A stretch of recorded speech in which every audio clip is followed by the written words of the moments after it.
children's rights and parenting.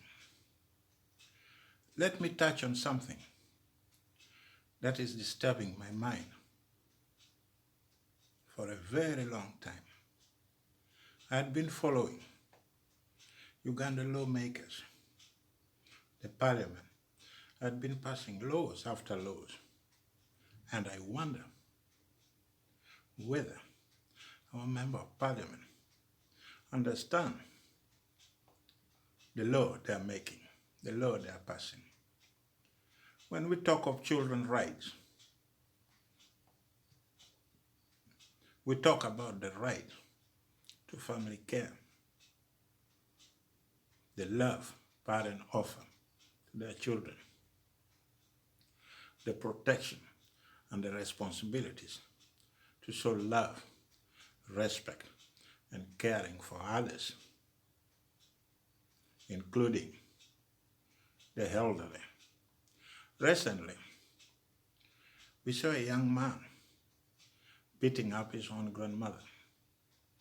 Is this telling us that there's something wrong with our own society?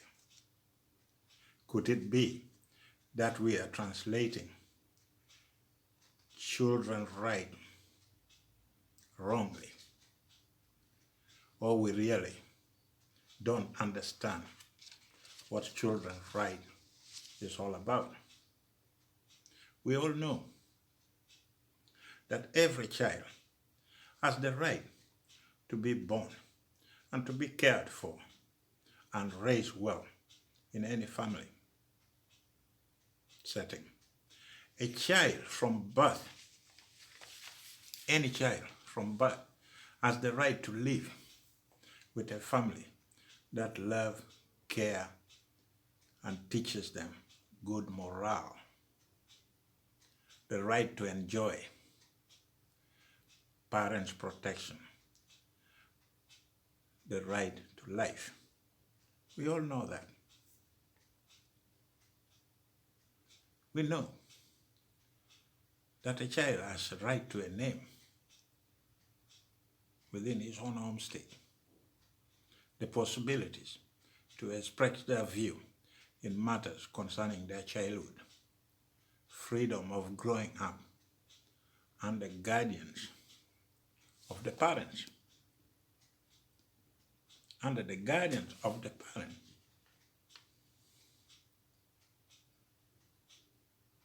the right to grow up in a healthy environment. It is the duty of the parents to make sure that they protect their own children and guide them to make a proper choice. Where I'm coming from,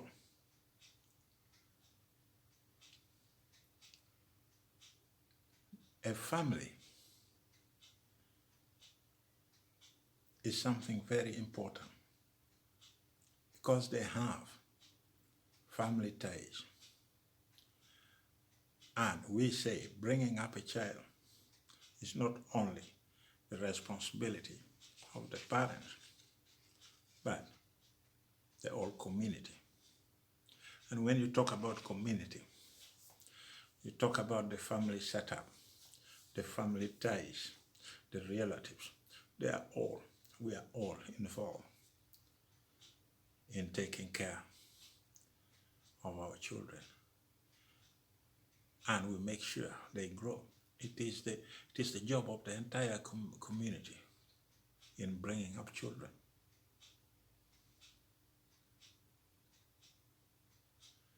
We know that a child needs a proper education, and we usually give them proper education. We teach them how our cultural institution works under Bila Desire. When we talk about rights and responsibility, we talk about the help we offer to our children to make them understand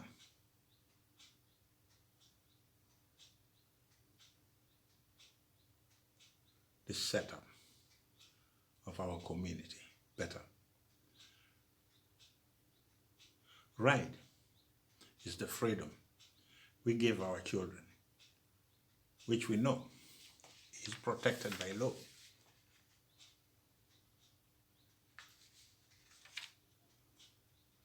It is our responsibility. It is our duties to make sure that we give a child the right to life. We all want our children to grow up in a household of good citizens, to become a member of a community that understands the right of a child, and making sure that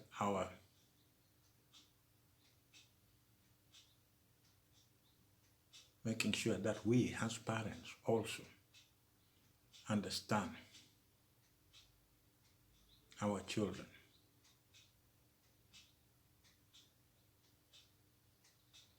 And we have to let our children understand the authority we carry as parents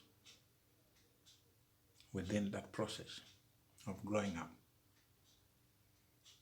We all know that it is our responsibilities as parents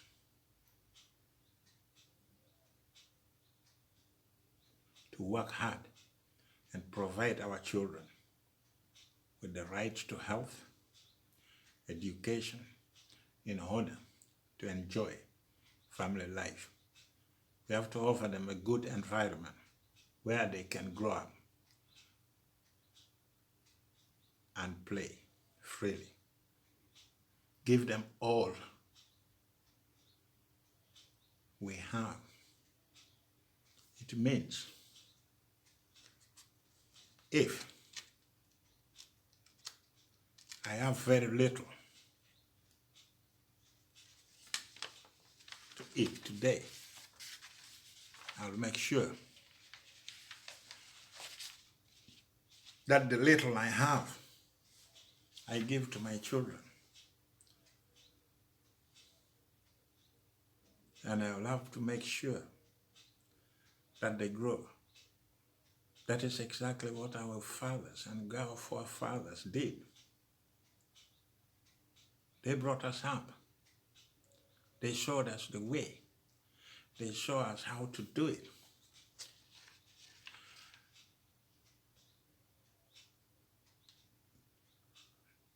Growing up is not easy, I know.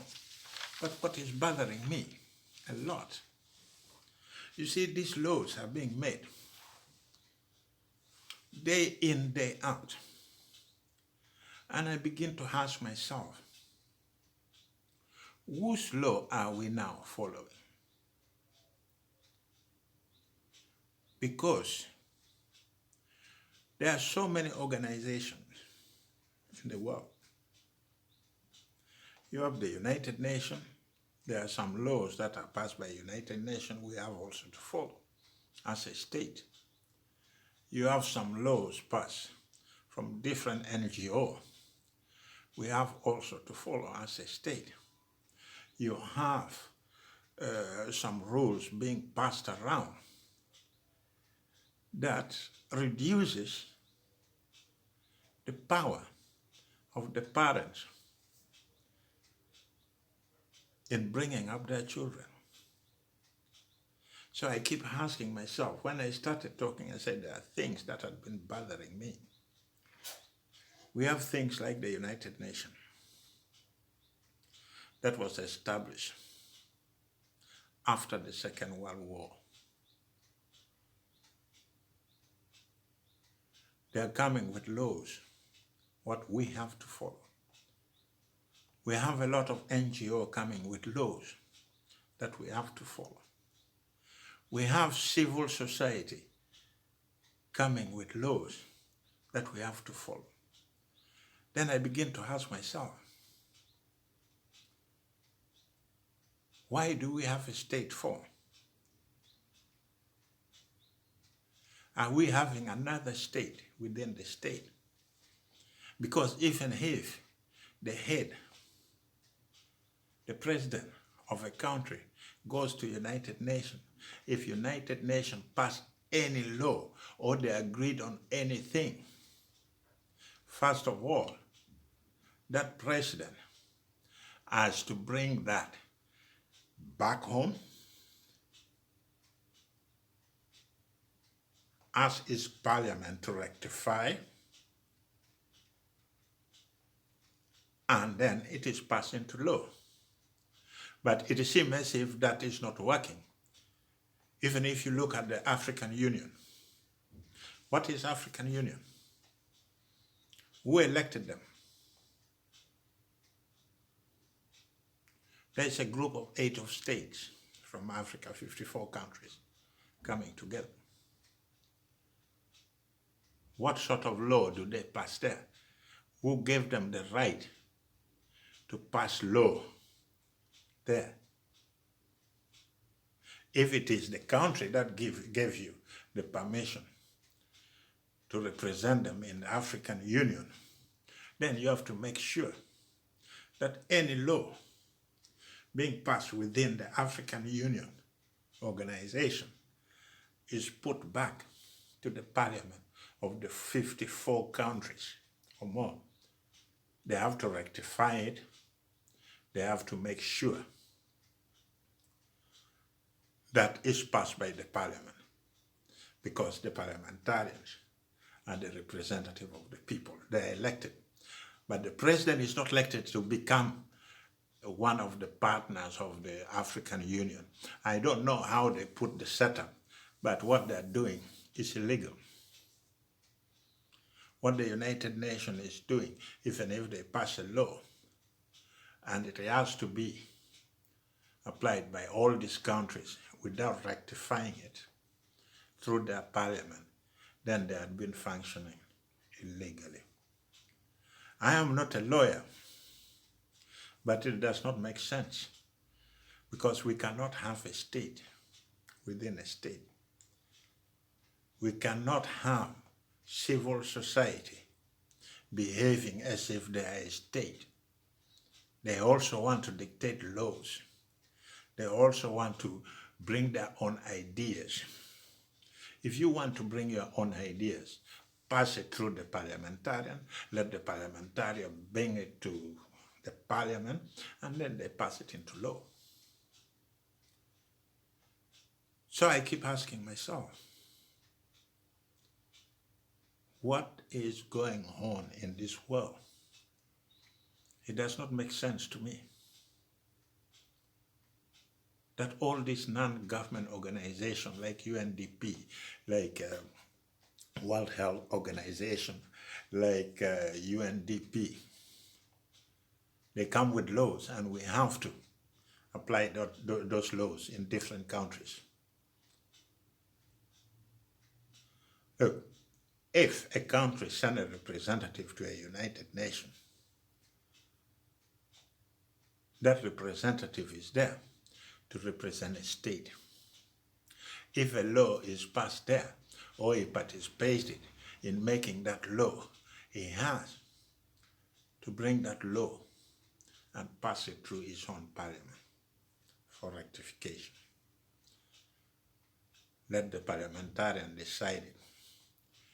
So I think it is time we have to revisit all these organizations. To me, personally, you may think that this man is crazy, but I am not. To me, personally,